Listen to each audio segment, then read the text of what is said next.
हमारे इस चैनल के सभी वीडियोस को देखने के लिए लाल बटन दबाकर सब्सक्राइब करें और लेटेस्ट अपडेट पाने के लिए घंटी के निशान को दबाएं।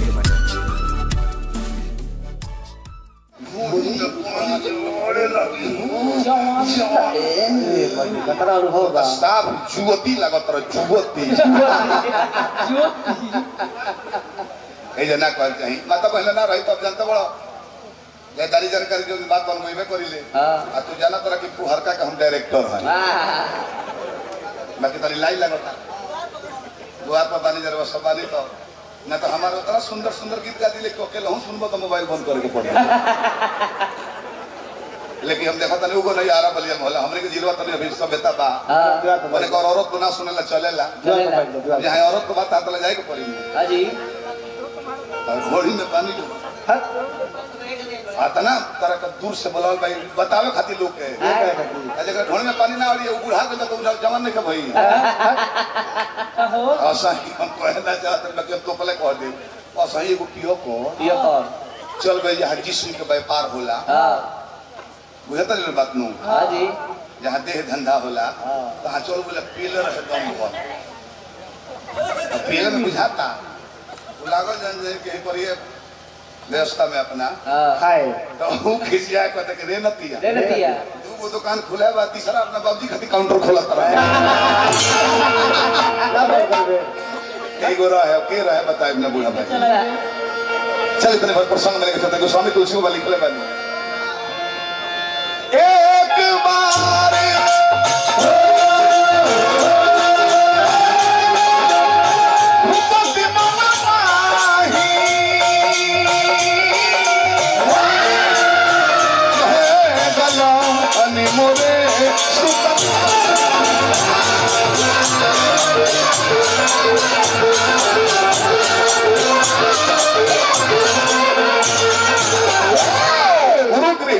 महिपाला चरण लाग कर बिने विशाला निज दुख सुख सब गुरु सुनायु आप कही वशिष्ठ बहुविधि समझाई राजन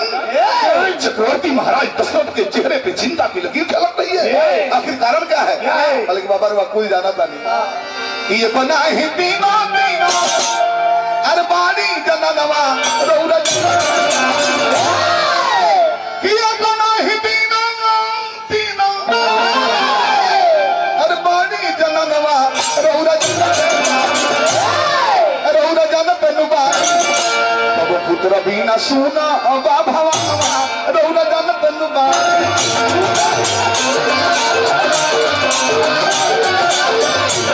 बिना सुना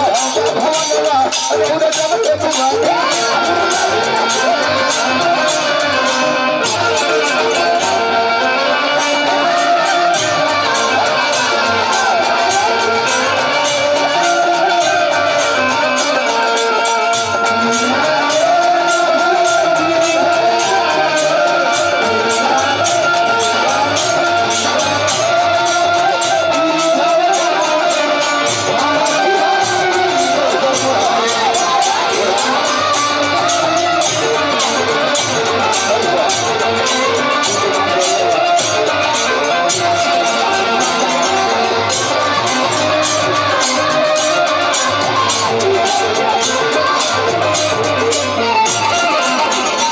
बाबा काटे धावे धनो धनो काटे धावे धनो सोके भजनवा रौरज जन पेनुबा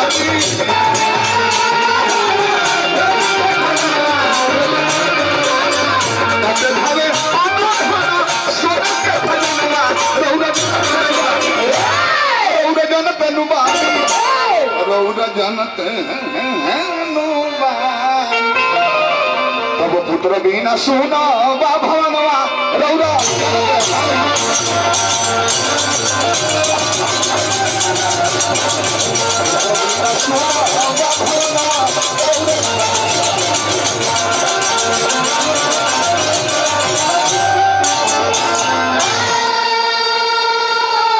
तो बोला शॉर्टकट में मारे के बाद पहले के धर हो धीर होई है सुत चारी त्रिभुवन विदित भगत भय श्रृंगी ऋषि वशिष्ठ बुलाला पुत्र काम शुभ जग भगति सहित मुनि आहुति दी है प्रकटे अग्नि चरु कर चरु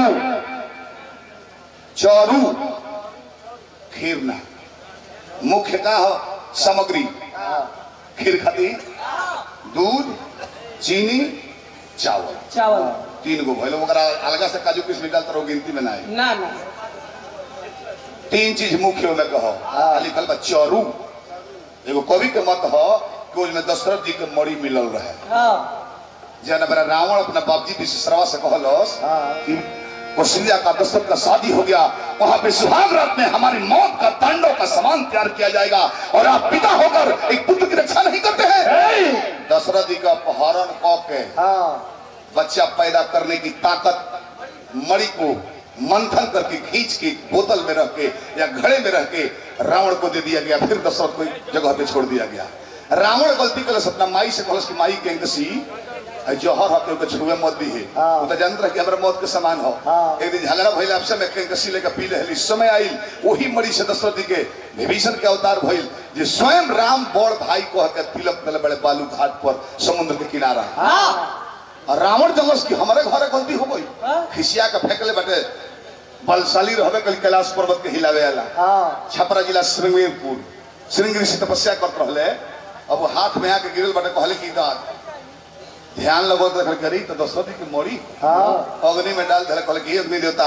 हमारा मानत हो हमारा के छोड़ के ब्रह्मा विष्णु शंकर कौन साधु संत मांगे लो दीह मौत जहिया मांगब तहिया दीह न तो वशिष्ठ बाबा का पुत्रस्ती जो करावे ना होत रहे उनका मंत्र नहीं याद रहे तो काहे बुलाओ गए छपरा से सिंगरेरपुर से सिरंगी बाबा काहे गए सिंह वाला साधु यही से कि वशिष्ठ ध्यान लगा के देख ले कि हमरा भाई का नहीं थे जब बैंक में जमा भाई माल ओकर हमर नोमनी में नाम नहीं भजबे नहीं करे अब वह श्रृंगी ऋषि के बुला के जब भइल भगति सहित मुनिया होते दिन है वह बात याद पर क्या होते लगे तो हमार सामान सौंपल जाओ तो ओकरा खीर में मिला दिए लेगो वो मड़ी तो ओकरा के चरू कहाई आ उहे ले के कहल कि राजा ले रानी लोग के खिया दे था जो के बांध के आओ लो चले रानी अरे खाई लो बड़को तू आओ पहले ए रानी केले बिया कही हां भाई के कही कहे नानी लोग अरे खाई लो हिसाब से खाई हो और कल ही मत सधा दी हो ना तो हमारा शक्ति नहीं है फिर वो लोग देवे खाती बड़ी मेहनत से जग में से निकल बाबा जी के प्रसाद हो और की परी फेल ना करी 59,983 वर्ष उम्र रहे हो दशरथ जी की उम्र कितना रहे 59,983 वर्ष कहीं नहीं खे लिखल हम कहिले काहे कहिले वाल्मीकि जी लिखले बने कि जब राम लक्ष्मण 12 साल के भइल बलू तब विश्वामित्र मांगे आइल बड़े वो जो वाल्मीकि जी लिखत नहीं कि अपन उम्र दशरथ खोले कहले कि मैं 60,000 वर्ष का हो चुका हूँ हे विश्वामित्र बाबा अभी भी लड़ाई राक्षसों से करूंगा कहले कि ना ये दोनों जना चाहिए तो 12 साल उम्र है 1 साल पेट में रह ले 9 महीना साल भर ले 13 साल भइल वो मेरा 60 वर्ष के 10,000 बाजार रहले तो 13 साल घटा दे तो 59,987 वर्ष न हो ये हम पने है कॉमन सेंस लिखल बात पढ़ के सभे कहेला कुछ ऐसनो बात बोल जला जो लिखे लायक हो अरे खाई लो भैया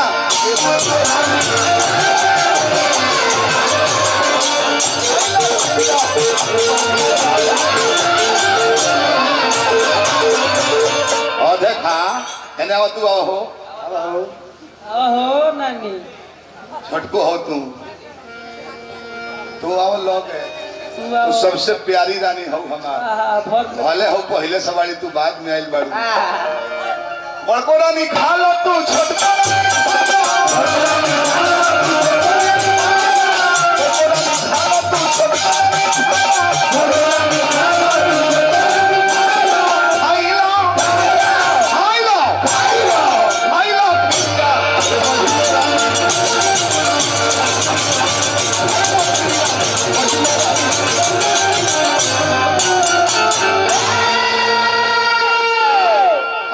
तो बैठ जा बैठा के पचवत तालू महिला के बाद बैठ जा तो सूत जा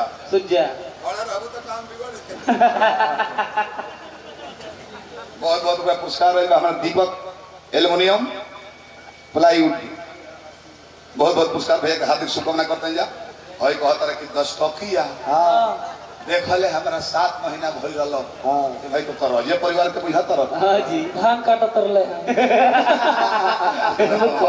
हमरा तो 10 टकिया मिलत ई ना कहल हम 500 पहले दोनों आदमी के मिलुआ गिरवा बदे हुआ हां तो ई ना कहल कि 500 देखले हमरा 10 टकिया देखले 7 महीना हो तो 500 देखले तारा 2-4 साल हो गए होई अब तो 2000 भेटाइले ना होई तू ना चल कोनो बात ना धान पिटा गई तारा से कम गरीब